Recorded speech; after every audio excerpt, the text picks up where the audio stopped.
నమస్కారం. నా ఈ ప్రయత్నం మీకు నచ్చినట్లయితే కనుక మన ఛానల్ని సబ్స్క్రైబ్ చేసుకొని పై జాబితాలోని మరిన్ని వీడియోలను చూడటం ద్వారా మీ నైపుణ్యాలను జ్ఞానాన్ని కూడా అభివృద్ధి చేసుకోవడానికి ప్రయత్నించండి. జై Hind.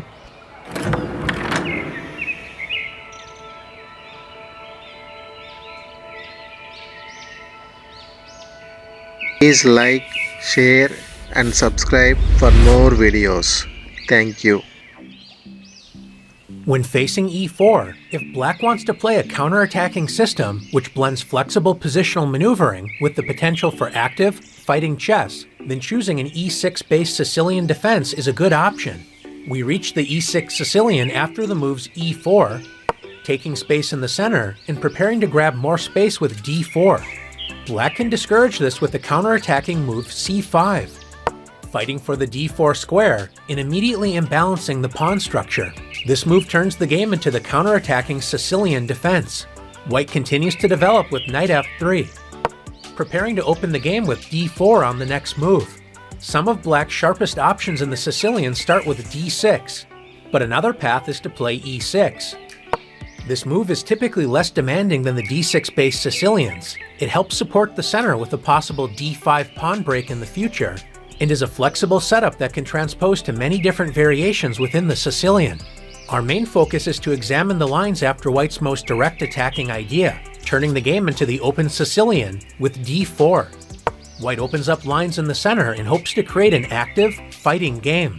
Black certainly doesn't want to allow white to comfortably maintain two pawns in the center, so black trades a flank, or non-center pawn, for white's central d4 pawn with c takes d4.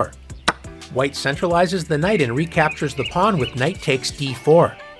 We now reach an important branching point, typical with the E6 Sicilian defenses, in which black has several options. White can consider grabbing space with c4, taking more control over the central light squares. This isn't something black needs to prevent, but sometimes black decides to discourage this idea with knight f6. Attacking the e4 pawn, when white typically responds with knight c3, blocking the c2 pawn. White needs to be careful and not accept black's central provocation with e5.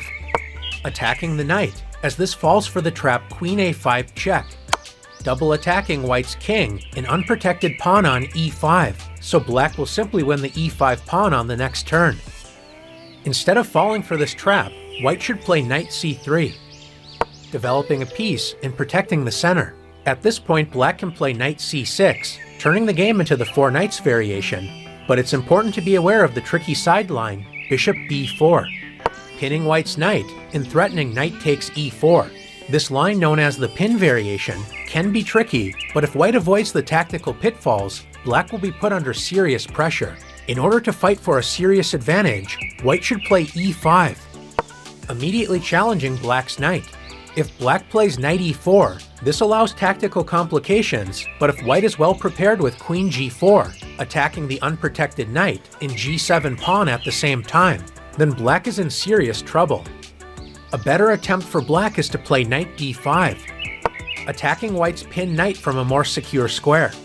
White can still play the aggressive queen g4, but another option is the poisonous bishop d2, unpinning the knight, which does allow black to damage white's structure with knight takes c3, b takes c3.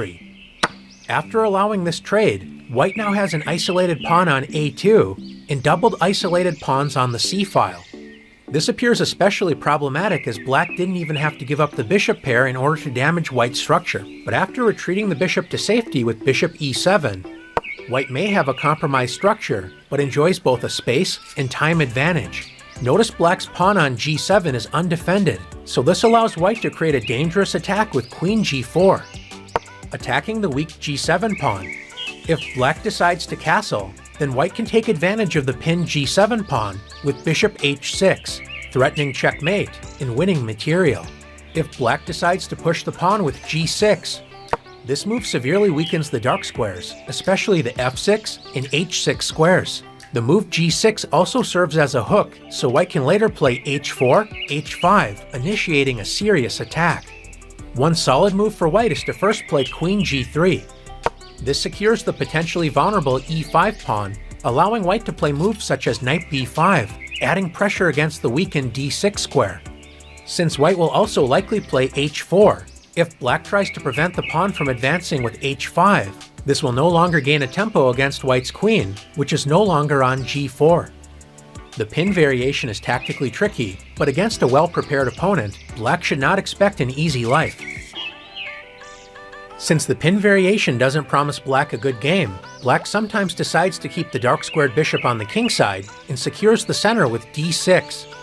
When black plays an early e6 and d6, we have reached a Scheveningen Sicilian structure.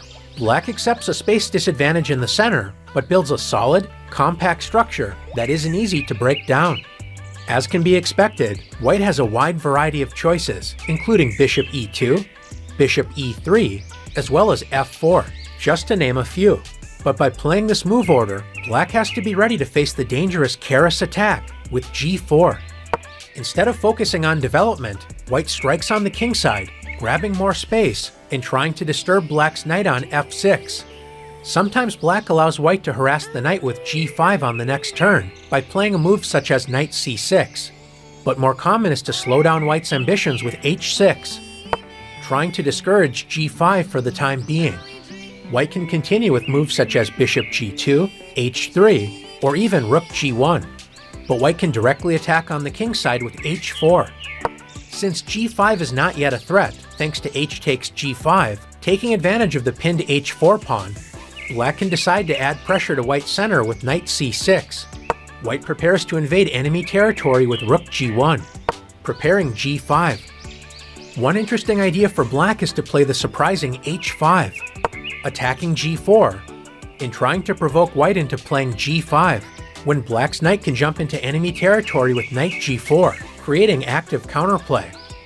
Instead of allowing this, white usually plays g takes h5, opening up the g-file for white's rook, but isolating the h4 pawn, which is placed under immediate pressure with knight takes h5, revealing the queen's attack against the pawn.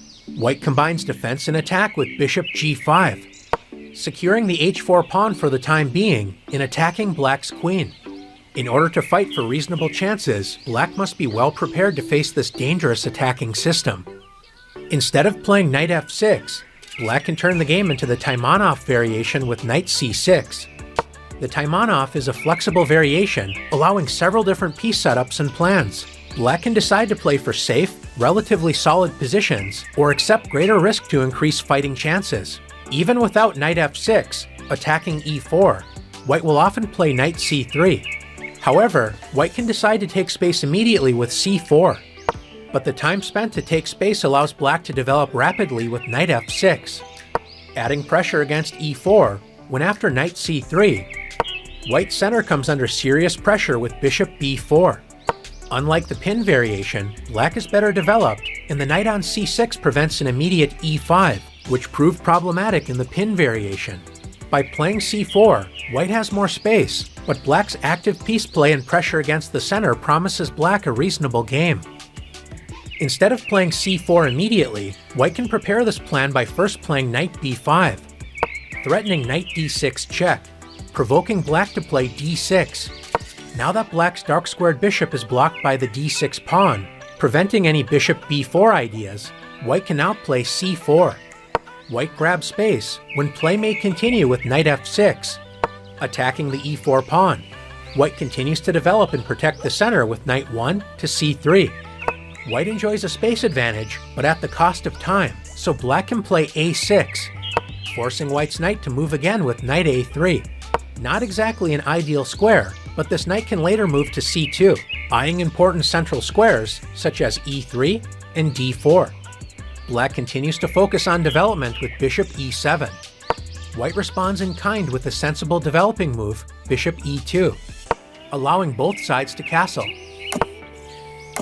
Finally, black needs to find an active role for the light-squared bishop, which in many of these variations finds a home on b7. This position is no exception, as black can play b6, when after white develops the bishop with bishop e3, controlling the center and adding more pressure against the b6 pawn, black can fianchetto the bishop with bishop b7. White enjoys more space with a comfortable position, but black remains very solid. One key debate will focus on whether or not black can successfully break out of this bind with the thematic pawn breaks b5 and d5, with a complex strategic battle to follow. Instead of playing c4, white can continue to focus on development with knight c3. If black decides to play knight f6, turning the game into the four knights variation of the Sicilian, white can keep the game within this opening variation by playing knight takes c6, which is a decent choice, but we can see how transpositional the E6 Sicilian can be after knight d to b5. White takes advantage of the weak d6 square, a common theme in the E6 Sicilians. When after d6, white can attack black's center with bishop f4, threatening to capture the d6 pawn. So after e5, attacking the bishop at the expense of creating a hole on d5 and emphasizing a backward d6 pawn, white can play bishop g5. When the opening is transposed into the popular Sveshnikov variation, which typically occurs after black plays knight c6 on the second move. Instead of playing knight f6, black can keep the game in Taimanov territory with the strange-looking but useful move queen c7. This queen move is a flexible, solid choice. It helps control the e5 square, so this helps support a future knight f6. We should also notice that black's dark-squared bishop has several reasonable squares to use for development. It's not out of the question to transpose to Scheveningen structures with d6, so black can keep white guessing as to which setup black will choose. Moving your queen out too early can expose it to attack, but in this case, black's decision is completely sound. If white tries to punish black's early queen move with knight d to b5, attacking the queen and adding pressure against the d6 square, black can calmly retreat the queen to b8. Although black's queen may look a little strange on b8, it prepares a6, potentially followed by b5, which is a good way to repulse white's invading forces. White can try to challenge black's defenses with the tricky bishop e3. Several grandmasters when playing black have been happy to test white's ambitions with a6. If white retreats the knight, then it's unclear what white has actually accomplished. The point behind bishop e3 is to respond to a6 with bishop b6. Pouncing on black's weakened dark squares, and knight c7 check is now a serious threat, so black should accept the sacrifice with a takes b5. Knight takes b5. It looks like knight c7 is going to create some serious problems, but the flexible dark squared bishop comes to the rescue with bishop b4 check. When after c3, the bishop arrives on the d8 to a5 diagonal just in time with bishop a5, attacking white's bishop and providing an X-ray defense of the c7 square. We now see an interesting piece imbalance after the forcing knight c7 check. White is trying to disturb black's king and exploit the weakened dark squares, so black should accept three minor pieces for a queen and a pawn, with queen takes c7, bishop takes c7, and bishop takes c7.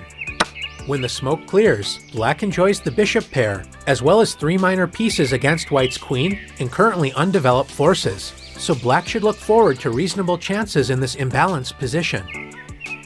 The Taimanov is a flexible variation for black, but white also enjoys an incredible range of choices. White can consider safe and solid ideas such as bishop e2, or fianchetto the bishop with g3 and bishop g2. If white wants to create sharper play, like against most other Sicilians, white can prepare to castle queenside with bishop e3, developing the bishop and supporting the center. A typical idea for black is to play a6, discouraging white from using the b5 square to attack, when black will typically prepare to grab more space and counterattack on the queenside with b5. The aggressive queen f3 has gained some attention, preparing to castle queenside and attack on the kingside. And another popular idea is to play the English attack setup common in so many Sicilians with queen d2, creating a queen-bishop battery and preparing to castle the king. A sensible developing move for black is to play knight f6, adding pressure against the center and waiting for white to commit the king before developing the dark-squared bishop. White declares aggressive intentions by castling the king, preparing to grab space on the kingside and build an attack with f3 and g4. If black wants to play solidly, then bishop e7 is an option. But if black wants to fight fire with fire, then we'll see the aggressive bishop b4, pinning white's knight, so knight takes e4 is in the air. White can respond to this threat and reinforce the center with f3. In one Grandmaster game, Grandmaster Anish Giri played knight e5, eyeing the c4 square and revealing the queen's pressure down the c-file. His opponent, Grandmaster Vladimir Akopian, played knight b3, helping secure the king, opening up the d-file for the queen-rook battery, and increasing the scope of white's bishop on the queen side. Play continued with the thematic b5, taking space on the queen side and preparing to attack the enemy king. White spent a tempo on securing the king with king b1. This is an interesting moment, as black can play knight c4, forking white's queen and bishop, forcing complications after bishop takes c4, b takes c4. In the game, Grandmaster Giri continued with the theme of showing the flexibility of the dark-squared bishop by playing bishop e7. The bishop retreats to a solid square, helping secure the king, which also clears the way for a future b4 pawn thrust, increasing the pressure on the queen side. White can consider playing queen f2, supporting a possible bishop b6, attacking the enemy queen. Queen f2 also protects the f3 square, which allows white to expand on the king side with g4. Since white is ready to attack on the king side, it isn't unusual for black to keep the king in the center and remain flexible, trying to prevent white from opening lines against the king. A lively tactical fight can be expected, with chances for both sides.